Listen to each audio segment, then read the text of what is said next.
할렐루야. 오늘 또 하나님의 은혜와 평강이 여러분 가운데 함께하기를 축복합니다. 오늘도 묵상의 말씀을 통해서 나에게 주시는 하나님의 음성을 듣는 은혜로운 시간이 되기를 축원합니다. 이 시간 하나님께서 우리에게 허락해 주신 말씀은 요한복음 2장 1절에서 12절 말씀입니다. 사흘째 되는 날에 갈릴리 가나에 혼인잔치가 있었다. 예수의 어머니가 거기에 계셨고 예수와 그의 제자들도 그 잔치에 초대를 받았다. 그런데 포도주가 떨어지니 예수의 어머니가 예수에게 말하기를 포도주가 떨어졌다 하였다. 예수께서 어머니에게 말씀하셨다. 여자여, 그것이 나와 당신에게 무슨 상관이 있습니까? 아직도 내 때가 오지 않았습니다. 그 어머니가 일꾼들에게 이르기를 무엇이든지 그가 시키는 대로 하세요 하였다. 그런데 유대 사람의 정결 예법에 따라 거기에는 돌로 만든 물 항아리 6이 놓여 있었는데 그것은 물 2~3동이들이 항아리였다. 예수께서 일꾼들에게 말씀하셨다. 이 항아리에 물을 채워라. 그래서 그들은 항아리마다 물을 가득 채웠다. 예수께서 그들에게 말씀하시기를 이제는 떠서 잔치를 맡은 이에게 가져다 주어라 하시니 그들이 그대로 하였다. 잔치를 맡은 이는 포도주로 변한 물을 맛보고 그것이 어디에서 났는지 알지 못하였으나 물을 떠온 일꾼들은 알았다. 그래서 잔치를 맡은 이는 신랑을 불러서 그에게 말하기를 누구든지 먼저 좋은 포도주를 내고 손님들이 취한 뒤에 덜 좋은 것을 내놓는데 그대는 이렇게 좋은 포도주를 지금까지 남겨두었구려 하였다. 예수께서 이 첫 번 표징을 갈릴리 가나에서 행하여 자기의 영광을 드러내시니 그의 제자들이 그를 믿게 되었다. 이 일이 있은 뒤에 예수께서는 그의 어머니와 형제들과 제자들과 함께 가버나움에 내려가셔서 거기에 며칠 동안 머물러 계셨다. 아멘. 공간복음에는 기적이라고 하는 그런 사건들이 있죠. 근데 거기서 기적이라고 표현하고 있는데 유독 요한복음에서는 표징 또는 표적, 그러니까 사인이라고 말씀하고 있습니다. 무엇을 나타내 보여주고자 하는 사인입니까? 예수님이 어떤 분이신가를 가르쳐 주고자 하는 기적이라는 말씀입니다. 예수님의 어떤 분이에요? 이 기적은 예수님의 신성, 예수님이 하나님이시라는 것을 보여주기 위한 사인, 표적이라는 말씀입니다.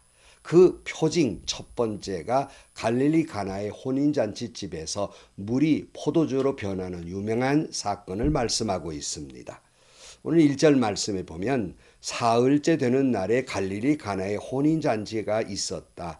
예수의 어머니가 거기 계셨고 예수와 그의 제자들도 그 잔치에 초대를 받았다. 그런데 포도주가 떨어지니 예수의 어머니가 예수에게 말하기를 포도주가 떨어졌다 하였다. 보통 이 혼인잔치집 그러면 보통 한 일주일씩 잔치를 하는데요.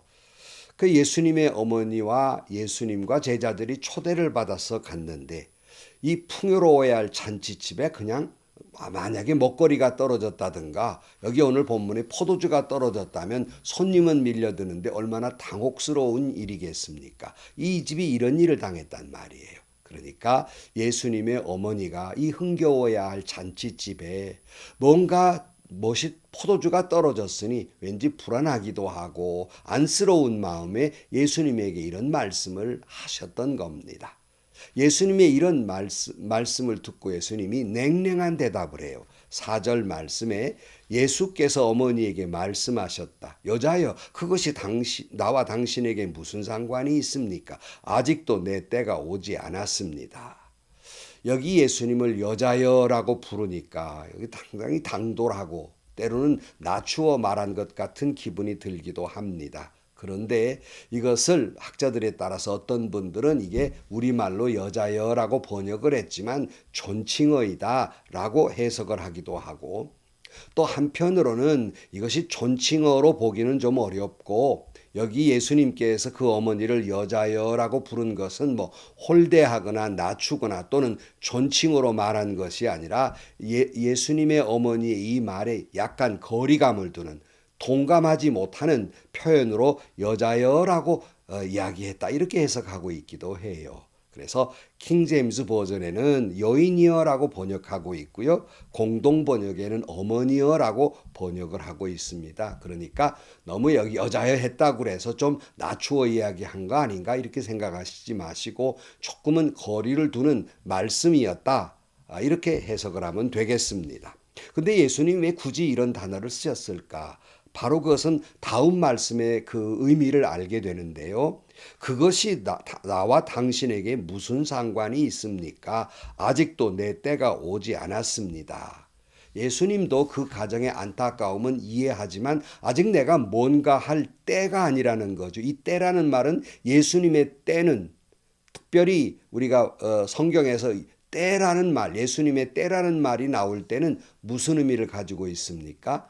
뭐 호산나 영광스럽게 예루살렘에 들어가는 때가 아니라 갈릴리 가나의 혼인잔치 시간에 내 때가 아닙니다라고 하는 말씀은 예수님이 십자가에 달려 돌아가실 그때, 사명을 완성하실 그때가 아직 아니기 때문에 뭔가 예수님이 뭘 나타나야 할 시간이 아니다. 그러니까 참 어머니도 라는 의미겠지요. 그래서 좀 냉랭한 대답을 하고 있다 할 수 있겠습니다.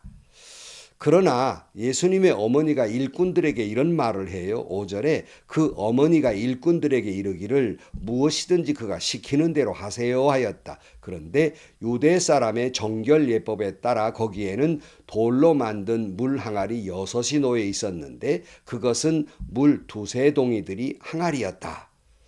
무엇이든 시키는 대로 하세요라고 예수님의 어머니 마리아가 말합니다. 이것은 아들의 생각을 잘하는 거지요. 어머니는 내 때가 아직 아닙니다 했지만 어머니의 말씀이고 또 이 가정의 어려움을 보시고 그냥 지나갈 예수님이 아니시라는 걸 이미 마리아는 알고 있었어요. 뭔가 시키면 그대로 하라고 말을 합니다.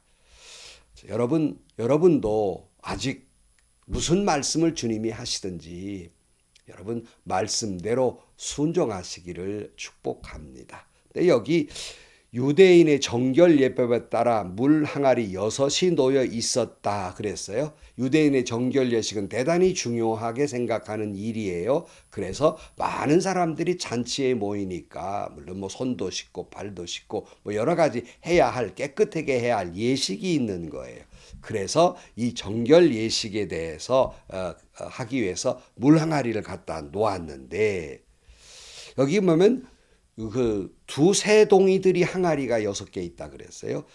보통 한 동이 그러면 대략 당시의 그 상황으로 봐서 40리터쯤 된다고 그래요. 그러니까 두세 동이들이란 말은 약 한 80리터에서 100리터쯤 들어가는 돌 항아리가 6개 놓여 있었다. 적은 그런 것은 아니죠. 그렇게 놓여 있었다라고 말합니다. 이때 예수님께서 이렇게 말씀하세요. 7절 말씀. 예수께서 일꾼들에게 말씀하셨다. 이 항아리에 물을 채워라. 그래서 그들이 항아리마다 물을 가득 채웠다. 예수께서 그들에게 말씀하시기를 이제는 떠서 잔치를 맡은 이에게 가져다 주어라 하시니 그들이 그대로 하였다. 뜬금없이 포도주가 떨어졌다는데 예수님께서 그 항아리에 물 채우라고 말하는 거예요. 이상한 생각이 들 만도 하잖아요. 그런데 마리아의 당부대로 무슨 말씀을 하시든지 시키는 대로 하라 하는 말대로 그냥 채우라 그러니까 그들은 물을 가득 채웁니다. 그런데 이제는 떠다 갖다 주어라 또 말씀하는 거예요. 이 장난하나 뭐 하는 일인가 라고 생각할 만도 하지만 아니 지금 포도주가 떨어져 이 당황스러운 일이 있는데 뭐 또 갖다가 물을 채우라고 그러고 가져다 주라고 그러고 뭐 장난하는 일인가 이렇게 생각할 만도 한데 항명할 만한도 한데 즉각적으로 순종합니다. 우리가 하나님의 말씀을 읽거나 또는 어떤 일을 만났을 때 왜 이런 일이 일어납니까? 하필이면 왜 내게 이런 일이 일어납니까? 또는 과연 그럴까? 성경 말씀, 이게 옳은 말씀일까? 라고 하는 의구심, 회의를 느낄 때가 있다는 말씀입니다. 여러분, 우리가 성경을 읽거나 하나님의 역사에 회의를 느끼는 것은 잘못이 아니에요. 그 자체가 죄는 아닙니다. 당연히 우리가 뭔가를 깨달아 아는 과정 속에서 과연 그럴까? 왜? 이런 의문을 가질 때 더 깊이 말씀을 연구하게 되고 기도하게 되고 더 깊은 데로 깨닫게 되기 때문에 오히려 유익한 경우가 많습니다. 그래서 때로는 이 질문 속에서 답을 얻기도 하지만 당혹스러운 것은 답을 얻지 못할 때가 있어요. 도무지 이해가 되지 않는 때가 있고 믿어지지 않는 때가 있고 이런 상황 속에 이를 때 그다음 우리 태도가 중요합니다. 여기 이 일꾼들처럼 말이에요. 이해가 되지 않는 일을 시키거든요. 이때가 대단히 중요해요. 나의 이성이나 판단으로 보면 이상한 일이에요. 그러나 주님 말씀하시니 도리어 내가 성경이 이상한 것이 아니라 주님의 말씀이 이상한 것이 아니라 내 이성이나 판단이나 이것이 부족함을 느끼고 하나님을 절대적으로 신뢰하는 마음으로 내 이성이나 판단이나 이런 생각이나 의견을 다 내려놓고 그리고 하나님 말씀에 따라 그냥 아멘 할 때 이 중요한 순간입니다. 이게 믿음입니다. 아멘 하면 후에 깨달을 때가 있는 거예요. 마치 이건 이런 얘기예요. 성경이 잘못되거나 틀렸다고 하는 생각을 내려놓으라는 겁니다. 내 이성이 부족하고 내 학식이 부족하고 내 판단과 생각이 어리석어서 말씀을 깨닫지 못하는 것이지 하나님의 말씀에 대한 절대 신뢰입니다. 내가 부족해서 깨닫지 못하는 거예요. 그래서 주님 말씀하신 아멘하는 아주 중요한 순간이에요. 어부였던 베드로가 밤새 그물질했지만 아무것도 얻을 수 없어서 그때 그물을 걷고 있을 때 주님이 오셔서 말씀하시고 베드로에게 너 가서 그물을 던지라고 말씀하시잖아요. 예수님은 목수란 말이에요. 그러니까 이 판단은 어부였던 베드로가 누구보다도 잘 알아요. 그러나 그가 어부로서 이 도저히 예수님이 맞지 않는 얘기예요. 지금 고기가 잡히는 시간도 아니고 조금 전에 경험상으로 보아서 잡은 것도 없고 그러나 그가 뭐라 그럽니까?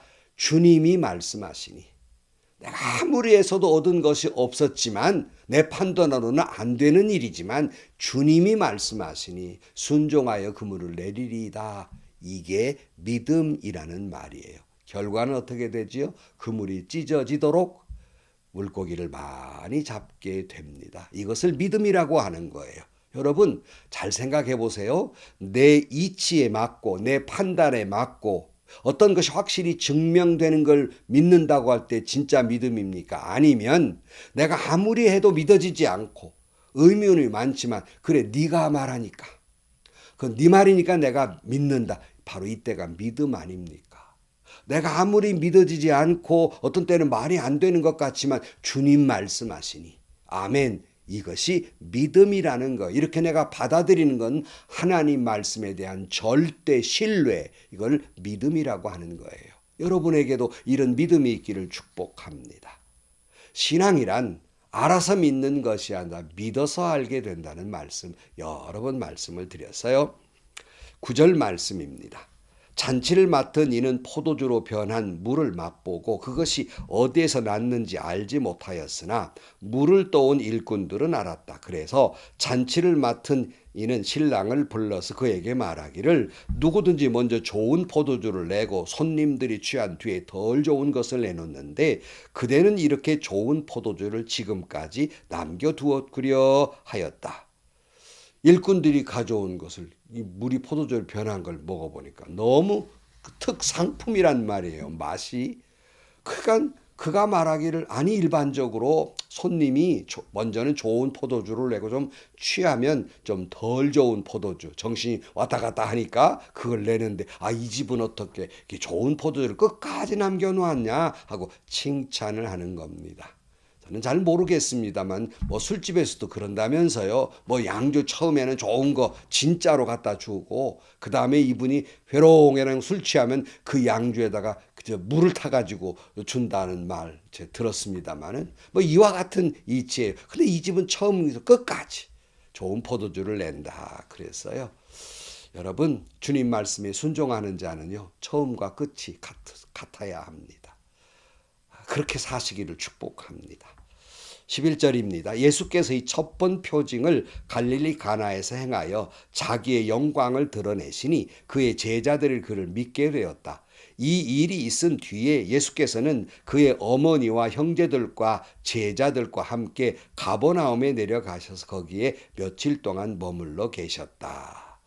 이 표징을 보고 더욱 제자들이 예수님을 믿게 됐다. 어떻게요? 하나님의 아들임을, 메시아임을 믿게 됐다. 그런 말씀입니다. 여러분, 이 혼인잔치집이에요. 주인공이 신랑과 신부여야 되는데 기록의 핵심은 예수님을 알 수 있어요. 왜 그럴까요?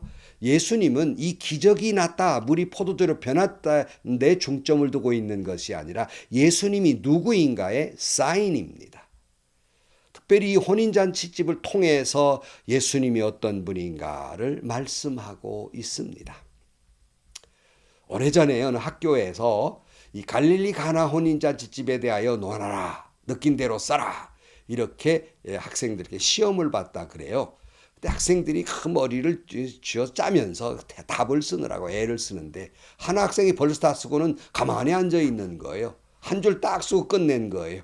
한 줄에 뭐라고 썼냐면 물이 주님을 만나더니 얼굴이 빨가졌네, 이렇게 쓴 거예요. 바로 그 글을 쓴 사람, 학생 때부터 시인의 기질이 있었던 거죠. 유명한 시인 바이런이었다고 합니다. 이 말씀을 제가 왜 하냐? 사랑하는 성도 여러분, 예수를 만나니 저와 여러분의 얼굴도 빨개지기를 축복합니다. 그렇게 변화되고 그렇게 기쁨과 즐거움이 넘치는 저와 여러분들이 되시기를 주의 이름으로 간절히 축원합니다. 기도하시겠습니다. 우리는 기적을 원하지만 주님은 표징을 말씀하고 있음을 깨닫습니다. 물이 포도주로 변한 그 자체가 중요한 것이 아니라 주님이 그와 같은 일을 하셨다고 하는 사실 속에서 다시 한번 저희 모두가 예수 그리스도의 하나님 되심을 믿게 하시고, 이 혼인잔치집의 이야기가 첫 번째 기적인 것처럼 저희들도 주님 마지막 날 오셨을 때 주님 혼인잔치집에 동참하는 저희 모두가 되게 하시고, 물이 포도주로 변한 것처럼 우리도 주님을 만남에 우리가 변화되게 하시고, 우리의 얼굴이 빨개지는 것처럼 주 앞에서 즐거움과 기쁨과 환호성을 지르는 저희들이 되게 하여 주옵소서. 예수님의 이름으로 기도하옵나이다. 아멘. 오래전에 제가 첫 번째 성지순례를 할 때 이 갈릴리 가나에 들렸던 적이 있어요. 거기에 마침 포도주를 팔아서 2병을 참 무거운데 어떻게 여행 끝날 때까지 잘 보관했다가 교회로 가져와 가지고 그걸 가지고 우리 모든 교인들과 함께 성찬 예식을 한 적이 있습니다. 참 의미 있는 얘기고 교인들 중에는 지금도 그런 얘기를 하시는 분들이 계십니다. 그런데 물이 포도주로 변했다는 자체가 중요한 것이 아니라 주님은 하나님의 아들이시다는 사실과 주님의 혼인잔치집에 즐거움이 회복된 것처럼 주님을 만남에 저와 여러분들이 즐거움과 기쁨이 회복되고 마지막 혼인잔치집에 다 동참하는 저와 여러분들이 되시기를 축복합니다. 행복하시고요. 좋은 일이 가득한 하루가 되시기를 주님의 이름으로 간절히 축원합니다.